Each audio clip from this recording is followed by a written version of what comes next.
हम डिस्कस कर रहे हैं हॉस्पिटल एक्वायर्ड इन्फेक्शन। ये इस टॉपिक से रिलेटेड पार्ट 3। अगर आपने पार्ट 1 एंड पार्ट 2 नहीं देखा है तो उन दोनों वीडियोस के लिंक आपको आई बटन में मिल जाएंगे। आपसे रिक्वेस्ट है कि पहले वो देखिए, तभी आज का टॉपिक आपको समझ आएगा। पार्ट 1 में हमने इंट्रोडक्शन देखा था हॉस्पिटल एक्वायर्ड इन्फेक्शन का, फिर source of hospital acquired infection, common hospital acquired microbes कौन से हैं, जो हॉस्पिटल एक्वायर्ड इन्फेक्शन कॉज करने वाले माइक्रोब्स कौन से हैं हॉस्पिटल इन्वायरमेंट में, वो देखा था। फिर root of transmission of hospital acquired infection, ये 4 टॉपिक हमने पार्ट 1 में कंप्लीट किए थे। वहीं पार्ट 2 में type of hospital acquired infection, prevention and control of hospital acquired infection, surveillance of hospital acquired infection, ये हमने पार्ट 2 में कंप्लीट कर लिया था। आज का टॉपिक है बंडल अप्रोच। बंडल अप्रोच क्या होती है? हॉस्पिटल एक्वायर्ड इन्फेक्शन को प्रिवेंट करने के लिए जो अप्रोच होती है उसे बंडल अप्रोच बोलते हैं। हम इन 4 हॉस्पिटल एक्वायर्ड इन्फेक्शन है, इनके लिए जो बंडल अप्रोच है वो देखने वाले हैं। जैसे prevention of urinary track infection के लिए कौन कौन सी बंडल अप्रोच फॉलो की जाती है, फिर सर्जिकल साइट इन्फेक्शन के लिए, वेंटिलेटर एसोसिएटेड इवेंट्स के लिए, और central line associated blood stream infection. इन 4 हॉस्पिटल एक्वायर्ड इन्फेक्शन को प्रिवेंट करने के लिए जो अप्रोच होती है वो आज हम डिस्कस करने वाले हैं। सबसे पहले हम देखते हैं बंडल अप्रोच का इंट्रोडक्शन, यानी बंडल अप्रोच कैसे स्टार्ट हुई, इसमें क्या क्या है ये सब देखते हैं। It has been confirmed by the observational studies that infection can be reduced by evidence-based approaches. Evidence based approach से हॉस्पिटल एक्वायर्ड इन्फेक्शन या कोई और इन्फेक्शन हो वो कम हो सकते हैं इनके cases.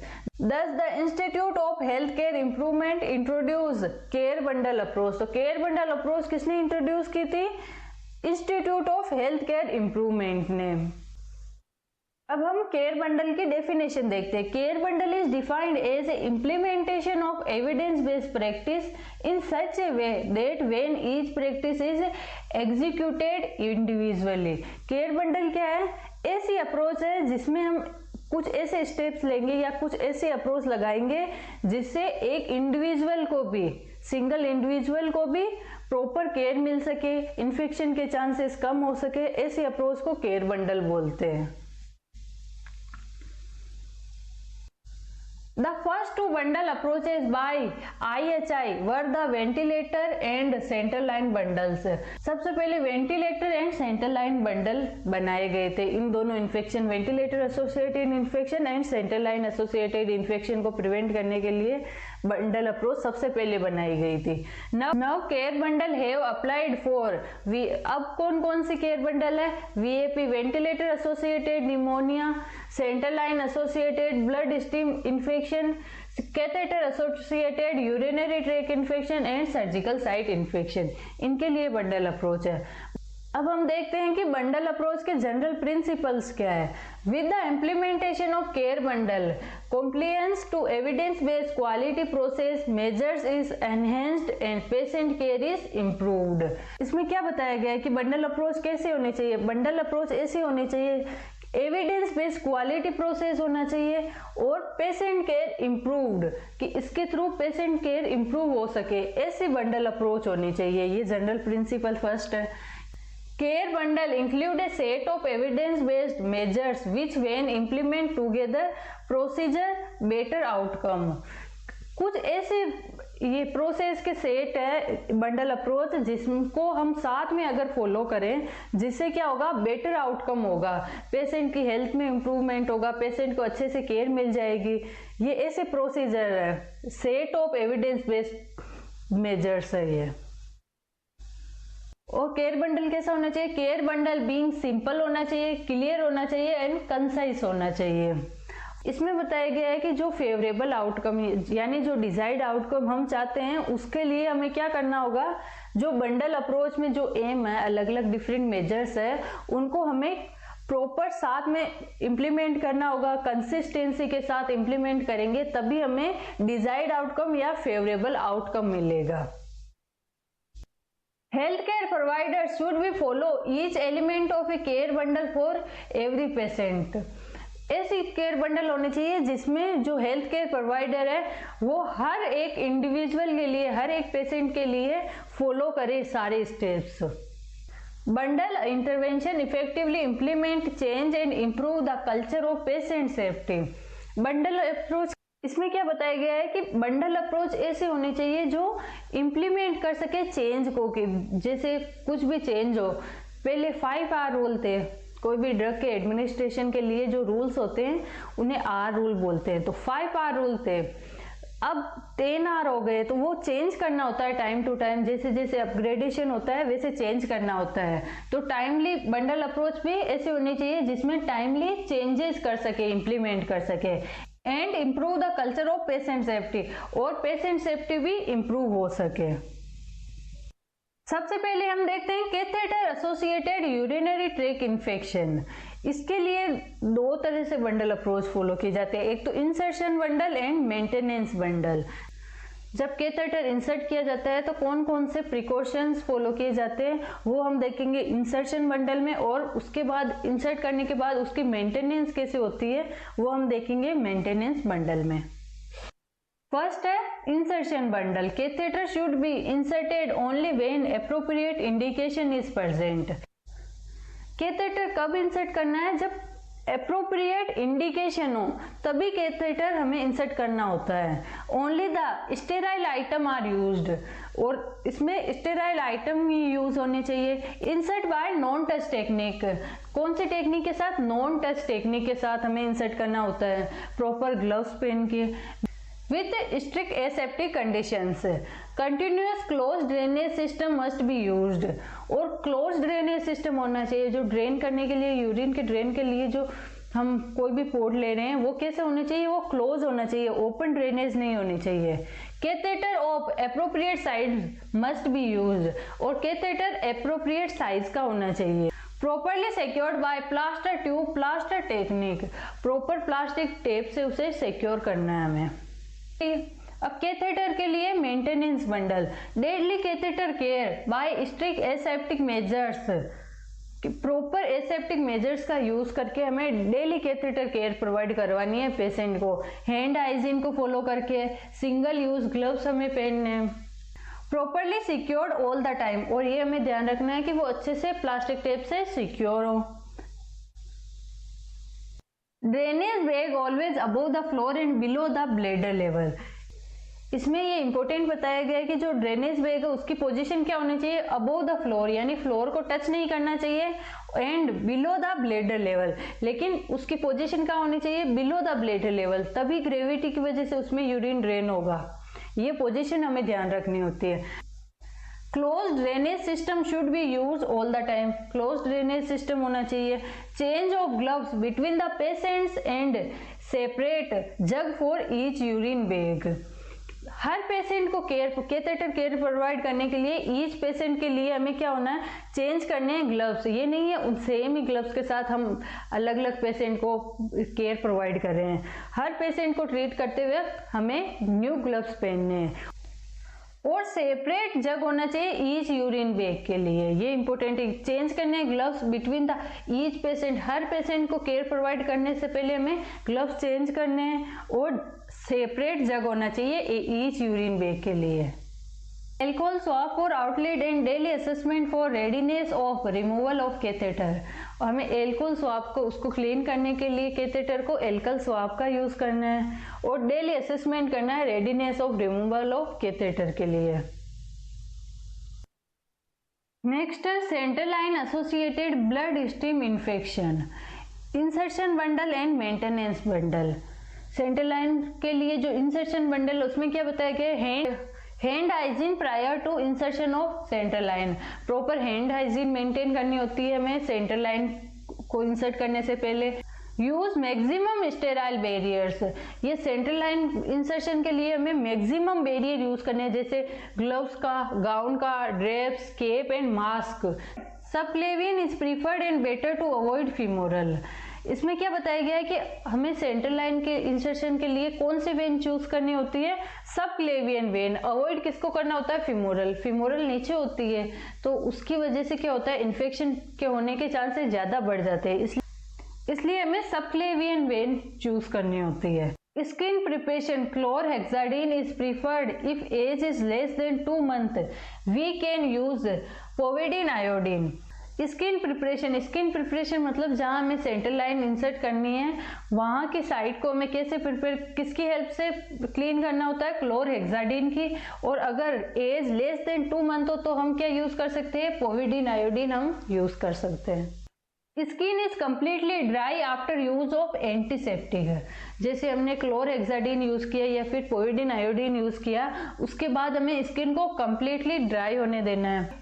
Use semi permeable dressing and hand wash after this procedure, और प्रोसीजर को कंप्लीट करने के बाद हमें ड्रेसिंग करनी है, सेमी परमिएबल ड्रेसिंग करनी चाहिए और हैंड वॉश करना है।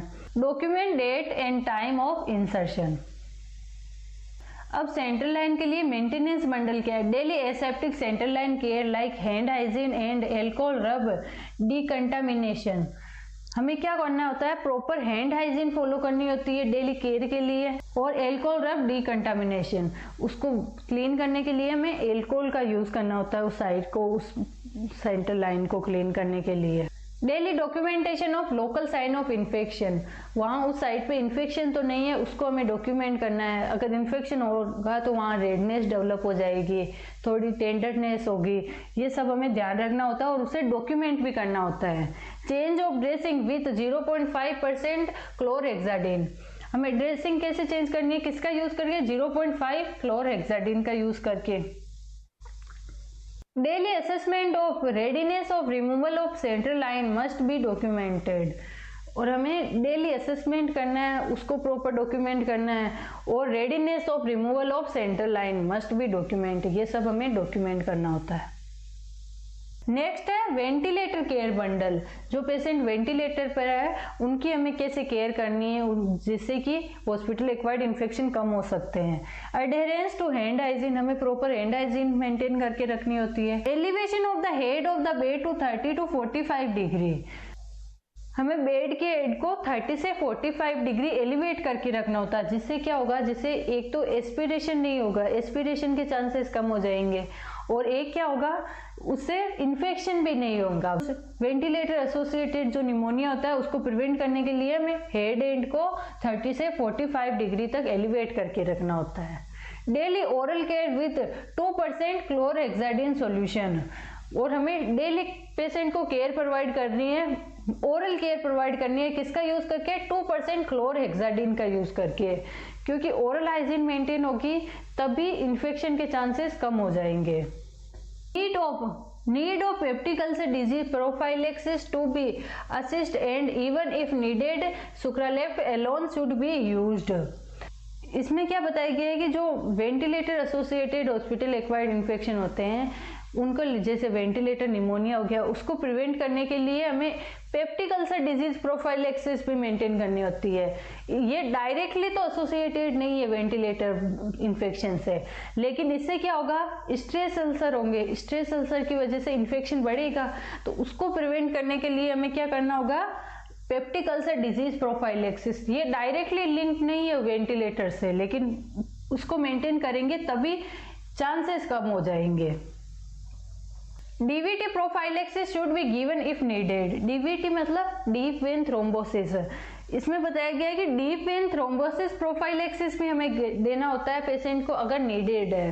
ये भी सेम पेप्टिक अल्सर की तरह डायरेक्ट लिंक नहीं है, लेकिन ये अगर ट्रीट होगा तो इसकी वजह से चांसेस कम हो जाते हैं वेंटिलेटर एसोसिएटेड इन्फेक्शन के। Daily assessment of readiness to remove mechanical ventilator must be document, हमें प्रॉपर डॉक्यूमेंट मेंटेन करने होते हैं। देखिए बंडल केयर फॉर्म किस तरह का होता है, ये इस तरह से बंडल केयर फॉर्म होता है। जैसे डे 1 पे हमने कौन कौन सी केयर प्रोवाइड की, ये 10 डेज तक की केयर के लिए बनाया गया है। ये किसके लिए, यूरिनरी कैथेटर केयर बंडल। इसमें क्या है, क्लोज ड्रेनेज सिस्टम होना चाहिए। क्लोज ड्रेनेज सिस्टम है तो हम इस पे टिक करेंगे, फिर इसके सामने टिक करेंगे यूरिनरी कैथेटर सोर्स कौन से है, ये सब हमें ये फॉर्म फिल करना होता है। डॉक्यूमेंट हमें रेगुलरली मेंटेन करके रखने होते हैं। लास्ट है surgical site infection bundle. Surgical site infection bundle कौन से हैं, 3। प्री ऑपरेटिव के लिए, peri operative and post operative. Pre operative मतलब प्रिकॉशनरी, पहले हमें ऑपरेशन से पहले हमें कौन कौन से प्रिकॉशंस हमें रखने होते हैं, एंड पेरी ऑपरेटिव यानी ऑपरेशन के जस्ट पहले थोड़ी देर पहले या फिर ऑपरेशन के दौरान हमें कौन कौन से प्रिकॉशंस ध्यान रखने होते हैं, एंड पोस्ट ऑपरेटिव यानी ऑपरेशन के बाद कौन से प्रिकॉशंस का हमें ध्यान रखना होता है। फर्स्ट है प्री ऑपरेटिव। प्री ऑपरेटिव में फर्स्ट है प्री ऑपरेटिव बाथिंग। हमें पेशेंट को प्री ऑपरेटिव बाथ प्रोवाइड करनी है। Screening for streptococcal Orius. Streptococcus Orius को हम और क्या बोलते हैं, हॉस्पिटल ओरियस भी बोलते हैं। तो इसकी स्क्रीनिंग करनी होती है, ये इन्फेक्शन डेवलप कर सकता है, इसके लिए इसकी स्क्रीनिंग करनी होती है। हेयर रिमूवल नॉट डन और रिमूव्ड बाय ए क्लिपर। जहाँ सर्जिकल साइट है वहाँ से हेयर रिमूव नहीं करना होता है। अगर हेयर रिमूव करने की नीड है तो हमें क्या यूज़ करना है, क्लिपर का यूज़ करनी है। वहाँ सेविंग नहीं करनी होती है, हमें क्लिपर का यूज़ करके वहाँ से हेयर रिमूव करना होता है। सर्जिकल एंटी माइक्रोबियल प्रोफाइलेक्सिस जैसे right choice, right timing, right dose and right frequency, ये हमें मेंटेन करनी होती है। एंटी माइक्रोबियल को एडमिनिस्टर करने के लिए हमें क्या करना है, राइट चूज, हमें कौन सी एंटी माइक्रोबियल यूज करनी है ये हमें पता होना चाहिए। राइट टाइमिंग, उसको एडमिनिस्टर करने के लिए राइट टाइमिंग क्या है। राइट डोज, प्रॉपर डोज, हमें राइट डोज हमें लेनी है, और राइट फ्रीक्वेंसी। अब पेरी ऑपरेटिव बंडल कौन से है, सर्जिकल साइट स्किन प्रिपरेशन, जहाँ सर्जरी होने वाली है वहाँ की स्किन को प्रिपेयर करना होता है। एंटीसेप्टिक विथ एल्कोहल, हमें किसका यूज करना है, एंटीसेप्टिक जैसे बीटाडीन हो गया, इनका यूज करके एल्कोहल के साथ। Hand scrub before and in between the care, हमें प्रॉपर हैंड हाइजीन मेंटेन करके रखनी होती है, हैंड स्क्रब करना होता है। Oxygenation of fractional inspired oxygen, FiO2 मतलब फ्रैक्शनल इंस्पायर्ड ऑक्सीजन कितनी होनी चाहिए, 80% होने चाहिए। नॉर्मोथर्मिया, टेम्परेचर कितना होना चाहिए, हमें चेक करना होता है कि टेम्परेचर कितना है, 36 डिग्री सेल्सियस टेम्परेचर होना चाहिए, टेम्परेचर नॉर्मल होना चाहिए। ब्लड ग्लूकोज लेवल कितना होना चाहिए, 140 से 200 mg/dl ब्लड ग्लूकोज लेवल होना चाहिए। नॉर्मोवोलेमिया यानी नॉर्मल ब्लड जो वॉल्यूम है वो कितना होना चाहिए, वो 5 to 6 लीटर होना चाहिए नॉर्मल ब्लड वॉल्यूम। अब लास्ट है सर्जिकल साइड के लिए पोस्ट ऑपरेटिव बंडल कौन से है, एसेप्टिक नॉन टच टेक्निक। हमें कौन सी टेक्निक फॉलो करनी होती है, नॉन टच। हमें अगर वहाँ ड्रेसिंग करनी है तो भी हमें ग्लव्स पहनने हैं, वहाँ नॉन टच टेक्निक हमें फॉलो करनी होती है। सर्जिकल ड्रेसिंग, वहाँ जो सर्जरी हो रखी है वहाँ सर्जिकल ड्रेसिंग करनी होती है, हैंड हाइजीन प्रॉपर मेंटेन करनी होती है। तो हमारा हॉस्पिटल एक्वायर्ड इन्फेक्शन वाला टॉपिक कंप्लीट होता है। आई होप ये आपको समझ आया होगा। Thank you.